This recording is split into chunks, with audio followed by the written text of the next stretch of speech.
Hi everybody, my name is Roger Clark. I'm the one of the channel SAs that covers New England. And we're going to talk a little bit about the Aruba product line today. Some of the new things that have come out fairly recently. And some other products that are in the product set. So, what does Aruba bring to the table? Well, some of the latest and greatest things that are coming out now across the portfolio are the Wave 2 access points.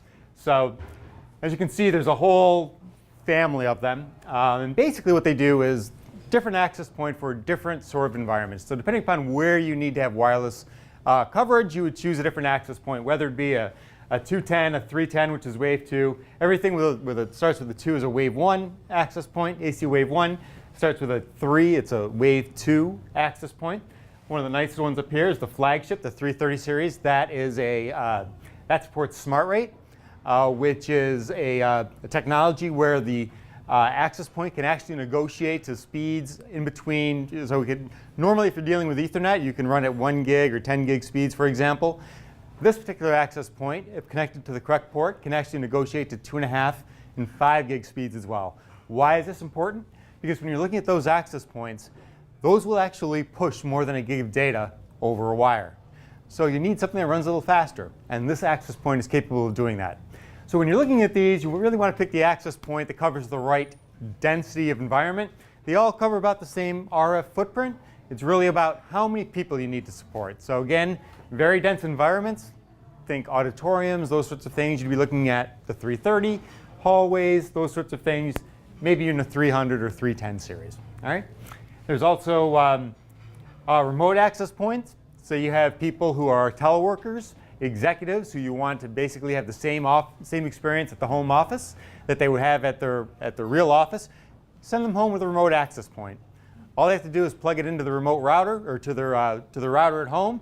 This device builds up an IPsec tunnel back to corporate and starts broadcasting the same SSIDs that they would have if they were sitting at their office. Makes it really, really simple for them to get online and have access to everything that they would have at the office. It's all secure through an IPsec tunnel. It can also broadcast another SSID for the rest of the family. That traffic just gets dumped onto the wire and goes out. Outdoor access points, the 270 series. Again, those are Wave 1 access points. These are things you want to hang them on a pole in the middle of the parking lot. Takes nasty weather, snow, down to negative 40 degrees Fahrenheit, 140 degrees Fahrenheit. It takes all sorts of different weather for you. These hardened access points, think freezers, things like that. Can't get them wet, you want to stick them in the rain, but you might have something like an industrial freezer or warehouse where you need something that delivers wireless services, but and can have external antennas. Maybe you need to shoot a signal down between large stacks of gear or whatever. That's a great choice. And you have hospitality access points, the 205H. These are basically devices that you can mount in like a regular electrical wall box. It's an actual access point, and it has Ethernet ports on the bottom, so you can plug other devices in. It can power a VoIP phone, for example, if you need to do that as well. There are 3 new devices as well, the 303H, 203H, and the 203R. Talk about these very briefly. These are Wave 2 access points, and they're unified. So this is what's happening with all the new access points. So prior to these, all the ones we saw on the last slide, for example, they came in 2 flavors. There's either instant access points or campus access points. Campus access points always talk to a controller. Instant access points were convertible. Out of the box, they were instant. They come up, they can be their own controller, or you can convert them to talk to a controller. These are unified, which makes deploying them simpler. Basically, when you plug them in and power them up, they are going to look at their environment and try to figure out what type of environment is this. Is there a controller available? If so, I'm going to talk to that. Then it's going to go out and talk to Activate and say, hey, am I supposed to be talking to Central, which is our cloud-based solution? We'll talk a little bit about more of that in a second. If it can't find anything there, it's lastly going to come up as an instant access point and start broadcasting a signal. So these are the simplest of all to deploy because you, as the person deploying them, really don't have to do anything to them.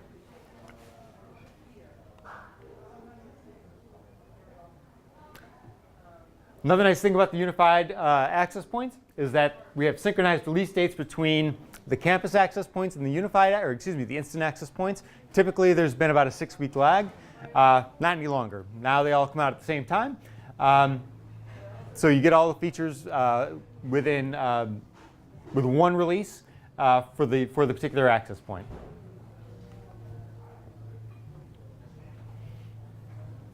There's one access point here that I want to talk about, which wasn't on the previous slide, which is the AP 365 and 367. Those are also unified access points.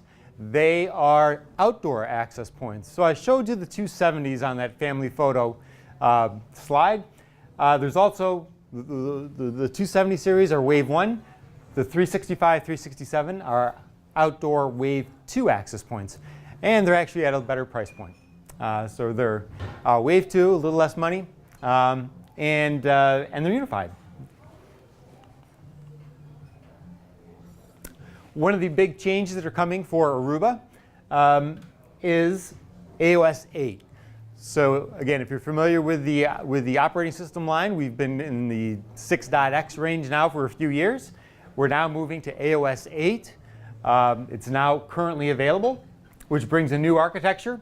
It does very nice things like a hierarchical configuration so that it makes it very easy to deploy a very large number of access points throughout a facility. It's all directory based in a sense, so that when you configure your master controller, it all flows down to all the different access points within its hierarchy, and they just simply inherit it. So you can modify the things you need to modify, things like IP addresses, those sorts of things. But other than that, everything is configured. They simply inherit the configuration that they're supposed to get.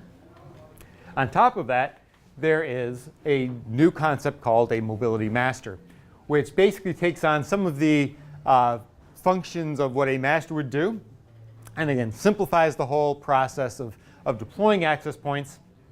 You can cluster these together with the mobility master on top, again, kind of controlling the configuration, running some of the operations that would normally be accomplished by some of the access points are now done by the mobility master.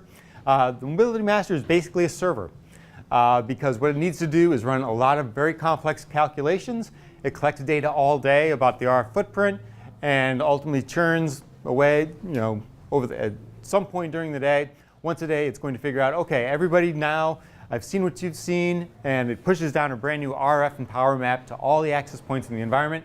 Again, makes the whole process of rolling out the RF footprint very simple and very automated for the entire organization. Some of the new access points, they're supported in 8.1, the 305 and the 207.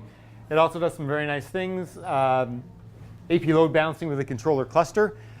So again, with the 8.x release, now instead of bringing all the access points back to a single controller, you can now actually have a cluster of controllers. And if you look at the way things were done, an access point and a given user, subscriber, would terminate on a controller. Now you can have an access point terminating on one controller and the subscriber actually terminating on a separate controller. And everything has a hot standby. So the access point actually builds up two tunnels. One for the access point itself to one controller with a hot standby tunnel to a second controller. And the users are actually doing the same thing. They're connected to one controller with a hot standby tunnel to a second controller. And this is all for resiliency. So if a device were to fail somewhere in this cluster, the network stays up. All right, networks are not, a little toy that they were back in the early 2000s where, well, the network went down for 10 minutes. It's really not acceptable anymore. 8.0 goes a long way towards solving those problems. The network has to be up all the time. If the network goes down, business stops, right? So 8.x goes a long way of making sure that your wireless network stays up 100% of the time. That's the goal.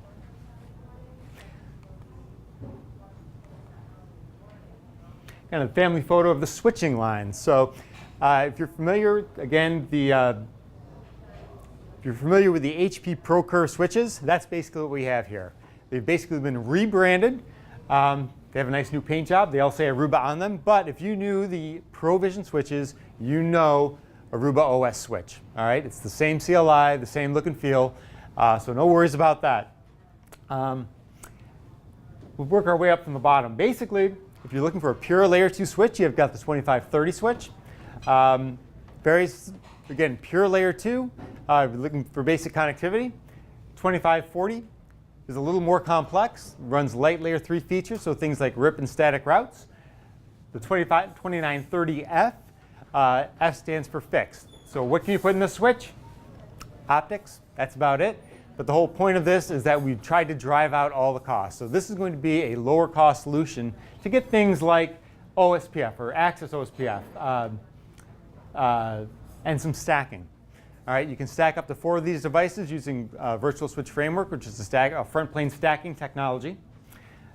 The latest and greatest switch to enter the family is the 2930M.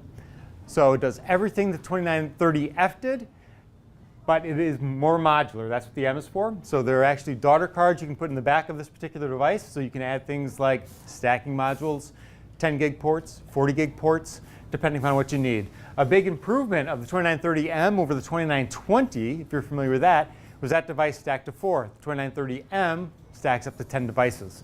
So that was always kind of one of the knocks of the 2920, is that it can only stack up to 4 devices. Oh, I need 5 or 6. I'd have to have 2 stacks. Not anymore. The 2930M goes up to 10 devices.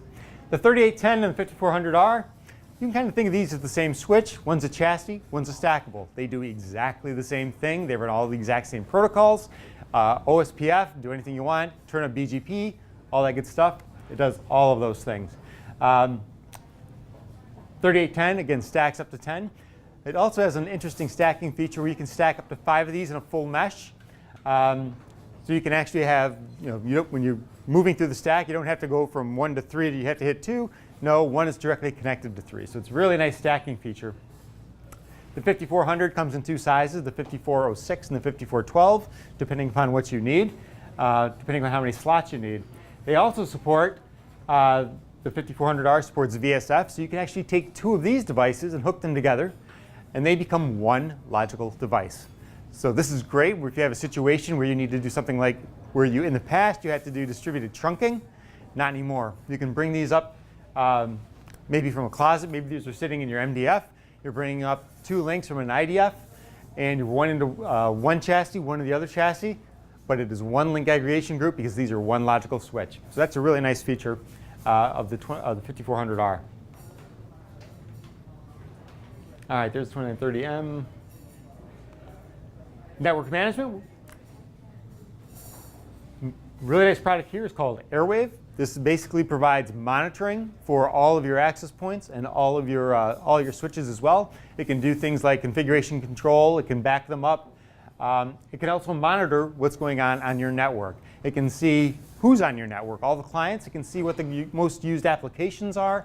It basically gives you a really nice heads-up display of everything that's going on in your entire network. And it's multi-vendor. So it supports not only Aruba HPE, it supports Cisco and a few other vendors as well. A new add-on is Airwave Glass. So there's some organizations that need more than one copy of Airwave running because they have so much density within their environment. Airwave Glass kind of sits on top of multiple Airwave servers and basically brings in data from those so that you get a heads-up display of everything that's going on. And what's also very nice about it is from the glass display, you can actually drill down, and glass takes you through the appropriate Airwave system so that you drill down to the appropriate Airwave server to get more information as required. So who buys Airwave? Kind of a who's who. So it could be very small organizations, can be very large organizations. You can see there are some large facilities here that use it. PJX, all different sectors, the US Army, you name it. This thing's been battle tested. Like I said, it's multi-vendor, supports a very large school district, which currently runs Cisco, but they monitor everything with Airwave. Very large school district in the state of New York. You can probably guess who it is. Central. Central is basically our cloud-based controller. All right. So I mentioned that with incident access points, they can be instant, meaning they have a virtual controller. They can talk to a physical controller, or they can talk to a cloud-based controller, which we call Central. So basically, this gives you the ability to manage these access points and switches from a web interface that's available. Basically you log into it and you can do all the configuration management of your particular network, and you can have multiple sites. So again, perhaps you're managing a business that has 20 or 30 different retail sites, for example. It's hard to get around every one of them to manage it. You need to have a heads-up display. Central is a great fit for something like that because basically you can pull up a web page and you can look at all of the different facilities right from one page. And you can manage all those as well because it's all managed through the cloud. It also makes deploying these very simple because if you want to send out a new access point, you simply add it into the central interface. All you have to do is ship it out to that particular site. They don't need any expertise on site. All they have to do is hang it, plug it in. That access point, the first thing it does is it's going to go out and find Central. Central is going to push down the appropriate configuration, and away you go. No expertise needed on site. Meanwhile, the person who manages the network can manage it from anywhere in the world.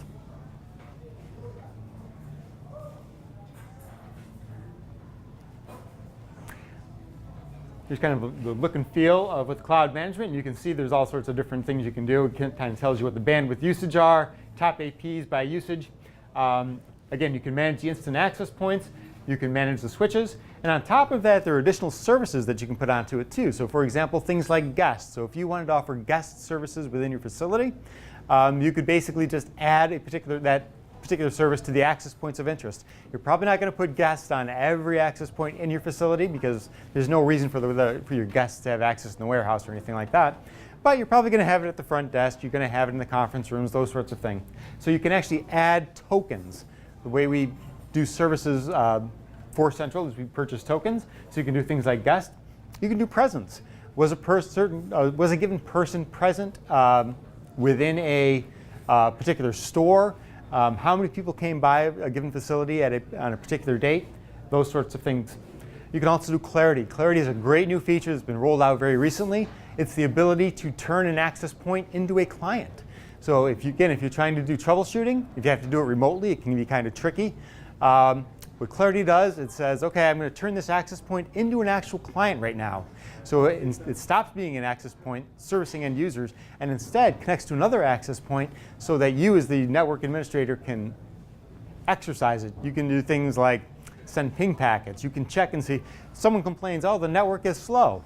Well, is the network really slow? Is it a networking issue? When you turn that access point into a client, you can run traces, all sorts of different things that you can do to determine whether or not it's actually a network issue. Maybe it's something else. Really, it gives you the ability to find the mean time to innocence, because in networking, that's often what's going on.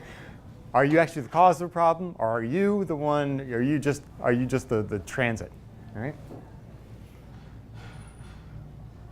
So as I mentioned, devices that are supported through Central, all the different access points, and now the switches as well. So you can actually manage all the switches through Central.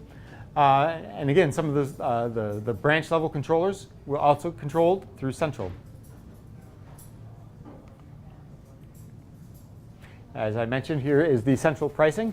So again, if you purchased an instant access point, it's a great way to start out. Maybe you start off with instant. You decide 6 months down the road that you want to try Central. It's basically sold as a token. You buy a token for whatever term you want, and you try it out, and you can run it for whatever your time period is.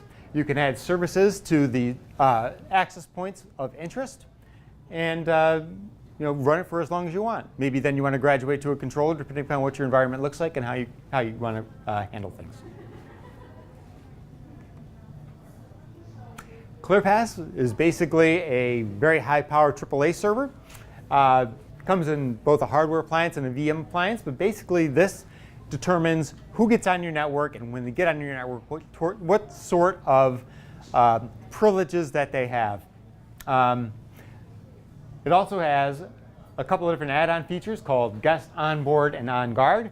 Onboarding is the ability to actually offer certificates to devices. So, for example, when I walk into an HPE facility, my laptop has a certificate on it. How do I get a certificate? Well, something had to issue the certificate to begin with. ClearPass is a device that can do that. All right. which is actually very handy. So when I walk into a facility, my laptop gets right on the network. I connect to the corporate network because it knows who my laptop, it has a certificate, it knows who I am when I log in. My smartphone, on the other hand, goes into the guest network because it does not have a certificate. It knows me, but doesn't know my device, so it puts me on the appropriate SSID, puts me in the appropriate VLAN, and gives me limited access because I don't have a certificate. Guest is the ability to have people come into the facility. Maybe you want to have your so many guest users per day, and you want to be able to give them permission to come onto your network. Maybe you want them to get on the network from 8 o'clock in the morning till 5 o'clock at night. Maybe you don't want to bother the IT person to do it. Maybe you want the person working at the front desk to be able to authorize that person for a set period of time of access. So that's another nice feature. They can come in, they can type in their name, their email address, those sorts of things. Someone else can authenticate or approve their access, and they get allowed onto the network for a set period of time, few hours, course of the day, however you want to work it. OnGuard is another feature where you can actually check that a machine has the appropriate patch levels, applications you're supposed to have, antivirus, those sorts of things. Does not have certain applications that you don't want them to have. So basically interrogates the device and makes sure that they're running all the things they're supposed to have and none of the stuff that they're not. And again, these are all different things that you can roll into ClearPass, which is, again, part of the Aruba portfolio. All right, mobile engagement. You guys heard of mobile engagement at all? Talked about that at all? This is the ability, these little Bluetooth beacons over here. Imagine that you walk into a store, you've downloaded their app, you're walking through an aisle, and boom, up pops a little advertisement on your phone. That little advertisement would come from something like these beacons, where they actually communicate with your handheld device and can push advertising to you. They can push specials to you. They can engage you. They can also do things like maybe you have an aisle cap. You've invested a lot of money into it. You want to see how successful a campaign is. So you come across around the corner to an aisle cap. Do people walk by? Do people stop and actually look at it? Are they engaged by this? How do you tell? How do you collect statistics on that sort of thing? Meridian is one of the things that can do that with the Bluetooth-powered beacons. Another nice item is the Aruba tags. These are smaller. These are about the size of a quarter. And these are great to attach to, for example, devices that you might want to keep track of. IV pumps in a hospital, wheelchairs. Where did that wheelchair go? Well, you can basically track it. You can see, oh, well, it's on the 3rd floor over here. There are instances of facilities that might deal with patients with Alzheimer's, things like that, where they actually attach tags to people. So that if someone walks out the door, the beacon goes off, it's detected, oh, well, we have to go find so-and-so because they're walking towards the door. So these have all sorts of interesting uses. And they're really great. Those Aruba tags, that I think is probably bigger than life size. Like I said, they're about a quarter in size, and they're really pretty slick. So who's using it?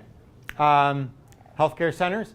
You can look at this is the Minnesota Vikings Stadium here. They've actually done this, as well as Levi's Stadium. You've probably heard of that too, where we have Bluetooth beacons throughout the entire stadium. When that was actually sold to the 49ers, they were hoping to have a payback between the Bluetooth beacons and the Aruba wireless system of approximately 2 years. They moved to an all paperless ticketing with all the beacons so that people can actually sit in their seat and make orders all through the wireless system. And again, all through the beacons. The beacons can figure out where the people are. They can actually bring the food to you. You can find things like, what's the shortest restroom line? This restroom is closest, but that one has a shorter line. So it can actually provide you guidance to all sorts of different features within the stadium. So this has been rolled out in a few different stadiums at this point. That wraps it up. Any questions about any of those? Went kind of fast. Good job. All right, thank you. You're welcome.